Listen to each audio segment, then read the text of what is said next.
Interview de Othélie Brion, 25 avril. Bonjour Othélie Brion. Euh, Vous êtes jeune reporter, donc je vais commencer par vous demander quel est le rôle global d'un jeune reporter.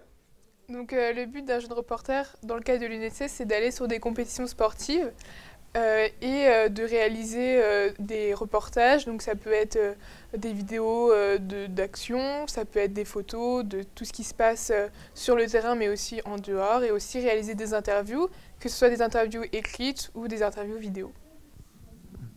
Donc si aujourd'hui vous êtes avec nous et si on vous pose des questions, c'est que vous avez couvert un événement. Est-ce que vous pouvez nous l'expliquer? Je suis partie au championnat du monde de basket UNSS en Crète. C'était du 12 au 20 avril 2019. Sur ce championnat-là en particulier, j'ai travaillé pour l'UNSS, la direction nationale. J'avais en charge la page Facebook Équipe de France UNSS. Et donc là, j'ai dû proposer du contenu. Donc c'est un contenu qui était assez varié. J'ai dû poster des vidéos, des photos, j'ai réalisé des interviews, que ce soit en presse écrite également ou orale. Le but aussi, c'était de mettre en lumière non seulement les joueurs et le match, avec des scores en direct, des directs live sur Facebook, mais aussi tous les gens qui travaillent autour, la chef de délégation, les arbitres, et aussi tous les moments de partage et de cohésion qui ont eu lieu en dehors des matchs. J'aimerais vous demander qu'est-ce que cet événement que vous avez vécu vous a-t-il apporté en tant que jeune reporter, mais en tant qu'humain? Je vais commencer aussi par l'aspect sportif parce que je viens pas du tout du basket. Donc c'était vraiment pour moi l'occasion de découvrir aussi un nouveau sport et un sport d'équipe parce que je viens d'un sport individuel. Aujourd'hui, je vois quand je regarde un match de basket, c'est totalement différent pour moi parce que j'ai compris quelques techniques, même si j'ai pas encore tout saisi, parce que j'ai pu assister aux, on va dire, causeries d'avant-match, et ce qui m'a permis vraiment de me mettre dans le basket. Et puis j'étais sur le banc, j'ai vraiment vécu le match comme une joueuse. Et d'ailleurs, je trouve que j'ai vraiment vécu la compétition totalement autrement que comme moi je l'ai vue en tant que sportive. Là-dessus, c'était vraiment très très intéressant de voir aussi un peu l'envers du décor, et c'était très enrichissant d'un point de vue sportif. Ensuite, d'un point de vue professionnalisme, j'ai beaucoup appris parce que c'est vraiment, j'étais vraiment toute seule à faire tout un travail du journalisme. Et d'ailleurs, sur plusieurs supports, moi j'ai l'habitude de travailler plutôt avec la caméra, faire des interviews filmées. Et là, j'ai dû aussi faire des interviews écrites, faire de la photo en mouvement. Donc c'est pas forcément ce qu'il y a de plus simple dans la photographie. Et ça m'a vraiment permis de découvrir même le montage. J'ai forcément été forcée à faire plus de montage. J'ai appris beaucoup, eu beaucoup d'expérience à manier tout ce matériel-là grâce à ce championnat-là. Et puis humainement, forcément, on sort grandi de ce genre d'expérience. J'ai fait énormément de rencontres, que ce soit avec d'autres jeunes, parce que il y avait deux équipes de 12 joueurs où forcément il faut réussir à s'intégrer parce qu'on va être amené à leur poser des questions, faire des interviews. Et c'est vrai que comme c'est des équipes, au début moi c'est quelque chose qui me faisait peur de réussir à m'intégrer dans des équipes qui ont l'habitude de vivre ensemble, et finalement ça s'est très bien passé. Et puis aussi d'avoir accès à des arbitres, surtout que là, sur cette compétition-là, c'était des arbitres FIBA, donc des arbitres qui sont en fédéral et qui sont amenés eux-mêmes à arbitrer des matchs par exemple de Jeep Elite pour le basket. C'était aussi très intéressant de voir aussi le point de vue d'arbitre. Et aussi, on a eu la chance d'avoir une grande délégation de supporters qui étaient présents.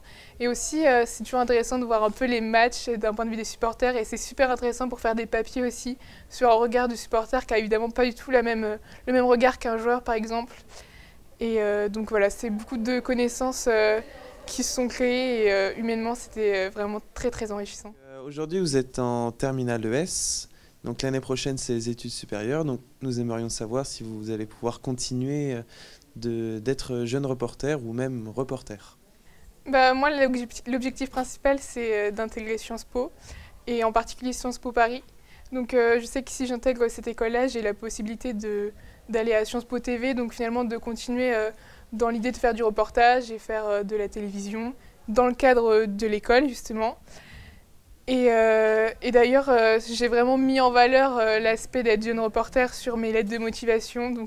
J'espère que ça va me permettre de m'ouvrir un maximum de portes et d'écoles. Forcément, j'aimerais continuer dans cette dynamique. Et si j'aimerais intégrer Sciences Po, c'est après aussi pour faire un master journalisme. Et donc peut-être dans le futur, vraiment en faire mon métier. Vous dites que vous voulez devenir journaliste, mais est-ce que être journaliste sportive, ça fait partie de vos ambitions ou c'est pour l'instant, vous ne savez pas? Déjà, à la base, moi, je me destinais plutôt à journalisme reportage. Après, c'est vrai que là, j'ai apprécié aussi faire des interviews écrites, etc. Donc déjà, je remets un peu en cause aussi le support. Après, c'est vrai que journaliste sportif, ça me plairait bien. Après, je trouve que c'est un peu fermé. Et du coup, pour l'instant, je me dis plutôt journalisme. Après, je sais que si j'intègre Sciences Po, je serais sans doute plus dans du journalisme politique ou grand reportage. Mais après, j'exclus pas de garder mon âme de sportive. Et dans tous les cas, je pense que j'irai sur les terrains voir du sport, même si je ne suis pas journaliste. Vous avez été extrêmement apprécié par tout le monde, aussi bien les jeunes